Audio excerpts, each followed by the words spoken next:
जहाँ तक इस फैसले का ताल्लुक़ है, ये कंटेक्स्ट में इसको देखा जाना चाहिए। अभी जो एक बड़ा सानहा पेश आया पहलगाम में, वो बड़ा सेटबैक है, हमारी रवायात के ख़िलाफ़ हैं। मेहमान नवाजी में हमारा एक मुकाम रहा है, ये आज की बात नहीं है, सदियों से।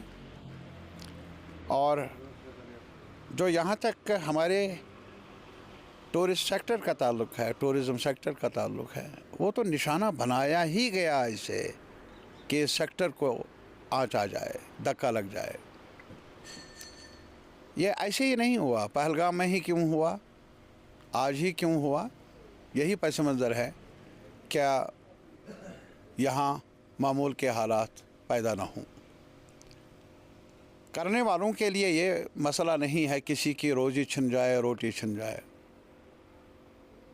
उनके लिए सिर्फ यही है कि खबर बन जाए और लोग, सभी लोग टेरराइज़ हो जाए।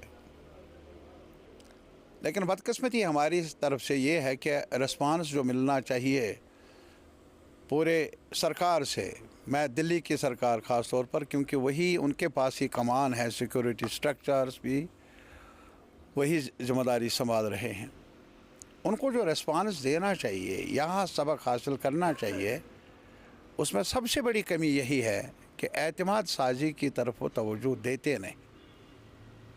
महज एक सिक्योरिटी प्रिज्म में ही इसको देखा जाए और उसमें सिर्फ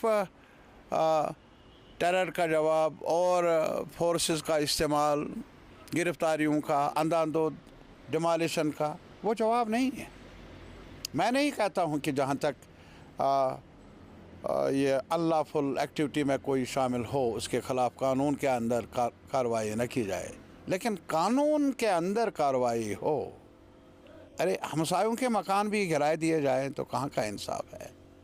और किसी का मसेरा चचेरा भाई है, उसको भी आज गिरफ़्तार किया जाए, थानों में बंद किया जाए, क्या है? इससे क्या हासिल होगा?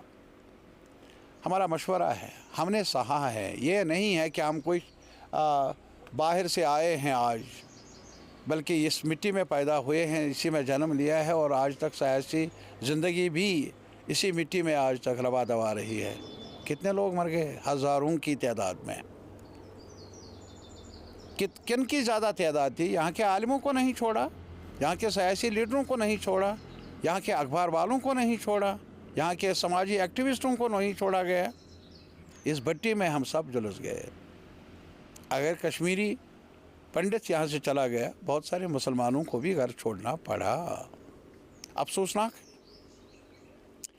क्या चाहिए था सरकार को? अब बार बार सिर्फ यही उन्होंने कहा कि अब अमन हो गया। जम्मू कश्मीर के अवाम ने जो क्रॉस फायर में आज तक रहे हैं, सबसे ज़्यादा सहा है। वो दुआ करते हैं कि अमन हो, लेकिन अमन नज़र भी आना चाहिए ना ग्राउंड पर। यह अमन की निशानी कहाँ? और इस वजह से जो सरकार ने आज किया कि डेस्टिनेशंस को बदलना वगैरह, पूरा जो हमारा टूरिज़म सेक्टर है उसको एक बड़ा धक्का लगा है।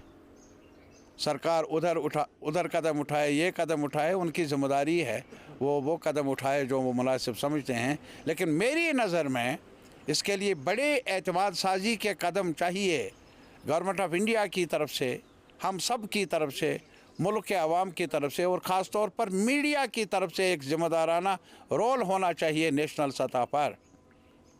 या ये टेररिस्टों की बस्ती नहीं है कश्मीर। यहाँ कब्रिस्तान बने हैं और कश्मीरियों के कब्रिस्तान, वो कब्रिस्तान भरे हैं कश्मीरियों से भी, कश्मीरियों की लाशों से। बहरहाल मुझे उम्मीद है क्या एक साथ मिलकर कोशिशों से ये मुसीबत की घड़ी भी, इस पर भी काबू पाया जाएगा।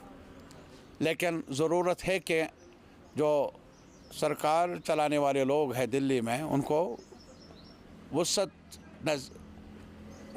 की नज़र चाहिए, एक बालिग नज़र चाहिए तज्जिया करने के लिए, और ऐसे कदम उठाए जाएं जिससे इश्तिआल अंगेज़ियाँ पैदा न हों, दूरियों में इजाफ़ा न हो।